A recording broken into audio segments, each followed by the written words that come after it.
Hey everybody, it's Brock and we got a brand new episode of All About. Today we got a species of parrotfish.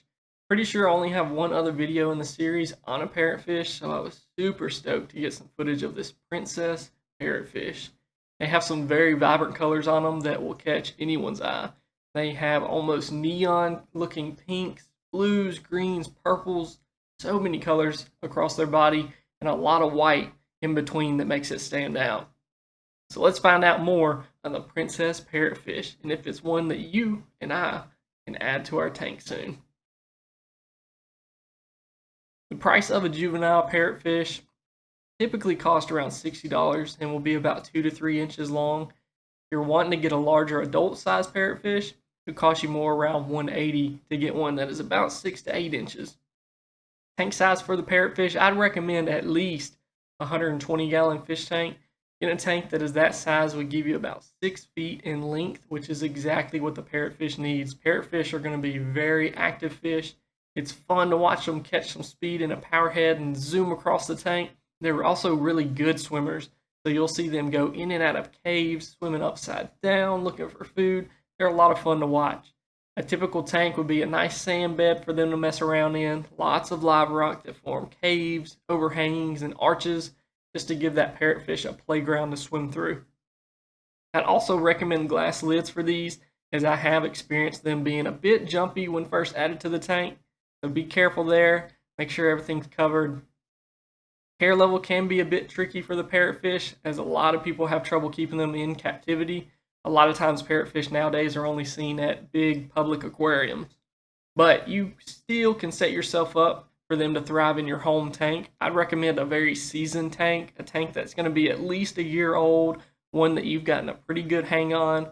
Fluctuations in water parameters will really hurt the parrotfish fast. So you want to make sure you got things under control, you feel comfortable with the tank, and you're ready to tackle a parrotfish being in there. Diet can also be a bit tricky, and we'll get to that. Temper is also going to be a very peaceful fish. Now, I will say, they are so active, so when it becomes feeding time, they're going to be pushing anyone out of the way to get some food first. Kind of similar to how a Melanoris wrasse or just one of them larger wrasse acts. But you really do not have to worry about the parrotfish actually bullying other fish. They're going to go with a ton of different ones, and you really don't have to be afraid of something happening to your fish that are already in the tank. The parrotfish are not going to be safe in a reef tank, and this really leads into their diet. So in the wild, the parrotfish looks for algae all day long. These beak-like teeth allow them to scrape off algae from the rocks and dead coral skeletons. The issue in a home aquarium is the parrot will not typically have a ton of dead skeletons to chew on throughout the day, so they will resort to your living corals to take a chunk out of. And what's wild is they really aren't eating it for the fleshy part of the coral. They are digesting that zooxanthellae for an energy boost and will actually poop out the remaining skeleton, which acts as new sand in the ocean or your aquarium.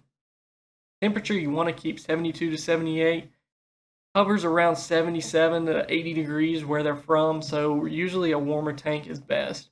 DKH 8 to 12, pH 8.1 to 8.4, with your salinity ranging from 1.020 to 1.025.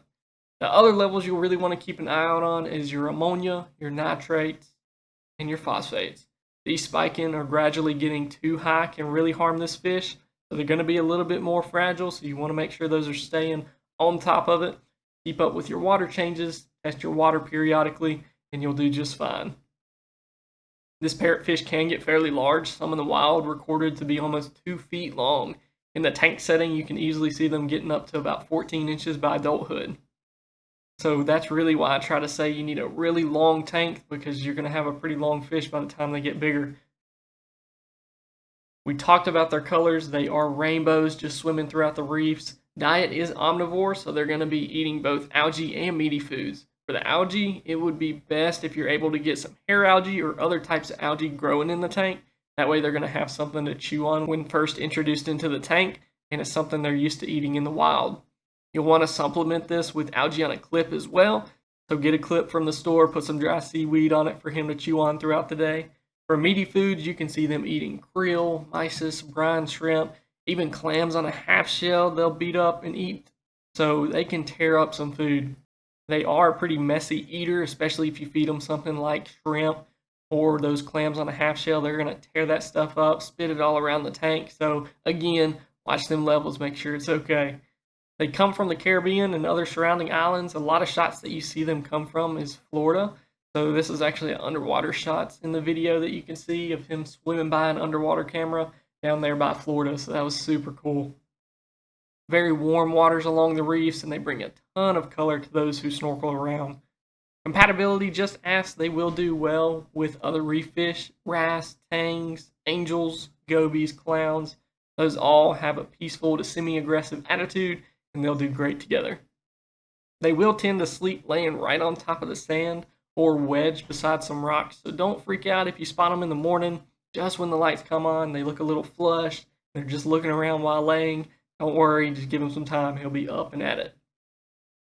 And that'll do it for today's episode of All About. If you have any questions or have some knowledge you'd like to share on them, leave it down in the comments for future viewers to see.